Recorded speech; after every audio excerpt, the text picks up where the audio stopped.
Buenos días, buenas tardes. Les habla Danilo Antón.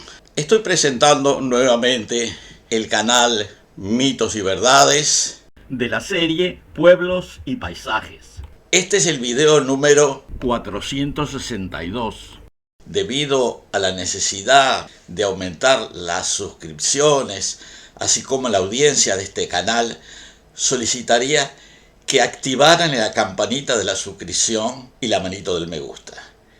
En este momento presentaremos el video geográfico titulado Los señores de los grandes ríos sudamericanos, los Yecuana.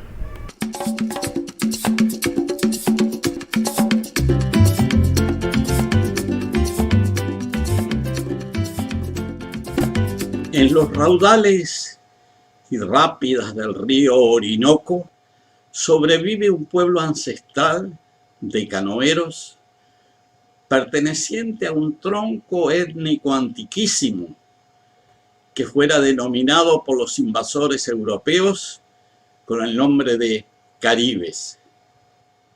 Son los Yecuana. Guaremo Yecuana, conocido entre los criollos como Francisco Díaz, es un experto conocedor de los raudales rápidas que bajan del Huachamacare y del Duida, que son cerros elevados y mesetiformes, habitualmente conocidos como tepuis, para alimentar al pequeño pero caudaloso río Cunucunuma, que es un enérgico afluente del río Orinoco. Con la ayuda hábil de su mujer, Guaremo puede guiar su bongo, que es una canoa tradicional, en plena noche, tanto aguas arriba como aguas abajo, aún en la seca más prolongada, cuando los bajos fondos rocosos asoman por todas partes. Puede levantar un pesado motor fuera de borda al hombro para evitar las cascadas.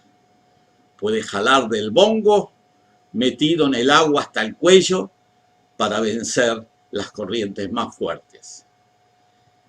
Los raudales y rápidas del Báquero o del Picure los han visto pasar decenas de veces, aguas abajo, rumbo al río Orinoco o aguas arriba en dirección a Culebra.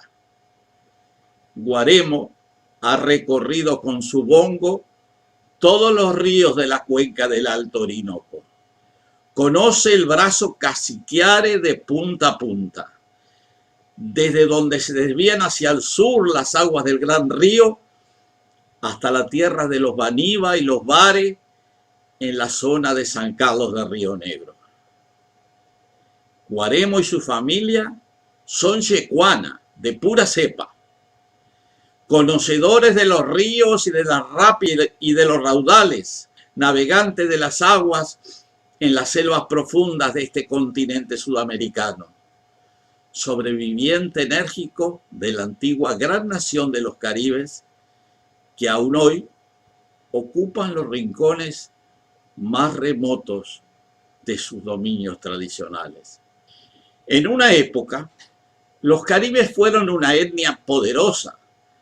Navegaban sus bongos y canoas más allá del delta del Orinoco, cruzaron los estrechos de mar y llegaron a establecerse en varias islas del océano cercano.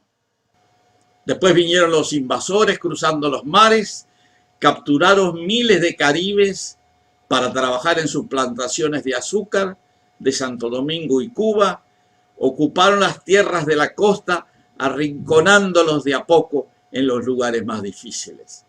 Los caribes cariña se refugiaron en las sierras o emigraron hacia el este, permaneciendo en el valle del Cuyuni y otras zonas apartadas de la Guayana.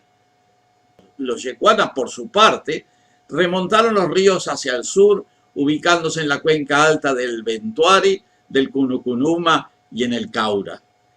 Es en esa zona donde sobreviven más de 3.000 yecuanas, concentrados en unas 25 comunidades. Allí abren sus conucos, cultivan su yuca, preparan su casabe y yaraque y pescan en los torrentosos ríos dependientes. Son los descendientes de los Maquiritari, los señores de los ríos. Cada vez que el bongo de Guaremo logra bajar o subir los difíciles raudales del Cunucunuma, se repite una ceremonia de larga data. En los yecuana, el mundo de la floresta, superando todas las pérdidas y destrucciones, todavía subsiste. En sus territorios ancestrales se encuentran algunas de las raíces más viejas del universo americano. Es la sobrevivencia de lo más antiguo. De lo más auténtico.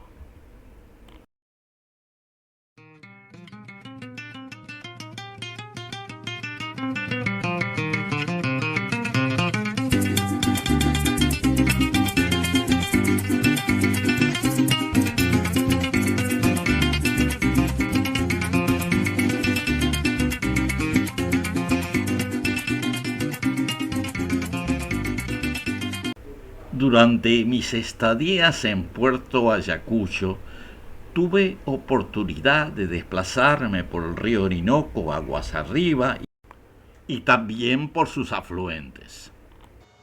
La navegación del río Orinoco no es fácil. Cuando el río está bajo, el cauce está lleno de grandes bloques rocosos, generalmente de granito. Y los pilotos nativos tienen que tener mucha habilidad para evitarlos. El peligro más grande es cuando el río está crecido, los bloques son tapados por el agua y no se ven, y no es fácil darse cuenta, sobre todo a que en esa época el río tiene una fuerte correntada.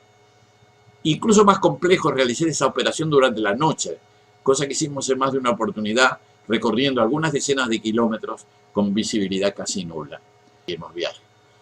También tuve oportunidad de acompañar a Cucubi en su campaña de difusión a varias aldeas de todo el territorio amazónico, navegando hacia el sur, más allá de los rápidos Maipures, volar a La Esmeralda, que es una localidad al sur, y desde La Esmeralda, en una voladora, así se llaman las lanchas del Orinoco, en esa zona, visitar aldeas yecuanas, Yanomami, Piaroa y otras, donde Guevara les explicaba la importancia de la reciente transformación del territorio de Amazonas en Estado. En esa oportunidad tuvo suerte de poder navegar el Alto Orinoco en varios tramos con militantes indígenas de Orpia, incluyendo el Caño Casequiare, y remontar el río Cunucunuma, que desciende desde el espectacular Tepuy del Duida, en medio de cascadas ruidosas. Aclaro que los Tepuy son cerros altos, mesetiformes, que a menudo se elevan solitarios en medio de los relieves llanos y suavemente ondulados de la Orinoquía. Ese río Cunucunuma, que presenta fuertes pendientes, lo remontamos con lancheros yecuana, que demostraron una capacidad impresionante para superar las rápidas y saltos de agua de ese río. Incluso sus niños, sus hijos, iban con nosotros y parecían peces, se sumergían, aparecían de pronto en otro lugar y nadaban realmente como peces. En las noches las pasamos durmiendo a la luz de la luna sobre pequeñas islas arenosas en el cauce del río Cunucunuma, comiendo tapioca, que es una serie de harina de mandioca o yuca que previamente sometía a un lavado prolongado en el agua del río. Tendidos en la arena de esa pequeña isla, hasta escuchamos las extrañas conversaciones nocturnas de los delfines fluviales, que venían a curiosear a estos extraños seres que descansaban tan cerca de su reino fluvial. El interés del Caño Casequiare es que es un río que tiene 326 kilómetros de largo y es bastante ancho y tiene un caudal respetable y comunica el río Orinoco con uno de los principales afluentes del río Amazonas, que es el río Negro o Guayana. Esto es un fenómeno muy raro, un río que comunica dos cuencas totalmente diferentes, y que permite la navegación entre ellas. Es un único caso con esta característica a nivel mundial. Luego de navegar los más de 300 kilómetros desde la confluencia del Orinoco, aguas abajo de la Esmeralda, que es el pueblo que se encuentra cerca de la confluencia, se llega al río Guayana, como le llaman en Colombia y Venezuela, o Río Negro, como le dicen en Brasil. Se llega a una pequeña población que se llama San Carlos del Río Negro. Este río Negro tiene un caudal medio en su desembocadura de casi 30.000 metros cúbicos por segundo y una longitud de 2.250 kilómetros. De San Carlos, allí abajo, se puede navegar más de 1.200 kilómetros río abajo hasta llegar al río Amazonas, que en ese lugar cambia de nombre. Aguas arriba se llama Solimoes y desde allí en adelante se denomina Amazonas. En esa confluencia, el río Negro, que desemboca en este Solimoes Amazonas, está la ciudad de Manaus, una gran ciudad con 2 millones de habitantes y que es la capital del estado de Amazonas en Brasil. El recorrido que falta para llegar al delta del Amazonas es de 1.400 kilómetros, que se pueden hacer fácilmente porque hay barcos y lanchas que hacen el recorrido hasta la ciudad de Belém, en la desembocadura del río, en una semana de navegación. El delta del Amazonas, que es el río más grande del mundo, con un total de 225.000 metros cúbicos por segundo de caudal y una longitud combinada de más de 7.000 kilómetros y una cuenca de 7 millones de kilómetros cuadrados, es el mayor del mundo, el más extenso, tiene 320 kilómetros de ancho y otros tantos de largo. E incluso uno de esos brazos que se extiende al sur da lugar a la formación de una isla llamada Marajó, con 40.000 kilómetros cuadrados de superficie, y que es la más extensa del mundo, y donde viven 200.000 habitantes. En la desembocadura del canal principal del Amazonas en el Océano Atlántico se forma una ola permanente, que se llama la Pororoca, que avanza desde el océano hacia el interior durante las pleamades, causando un fuerte estruendo. Desde hace unos años, en la Pororoca, se realiza un festival surfístico con mucha afluencia turística. Y bueno, esto es un poco la historia de la navegación entre el delta del Orinoco y el delta del Amazonas, los dos ríos, dos de los 3 ríos más grandes de América del Sur.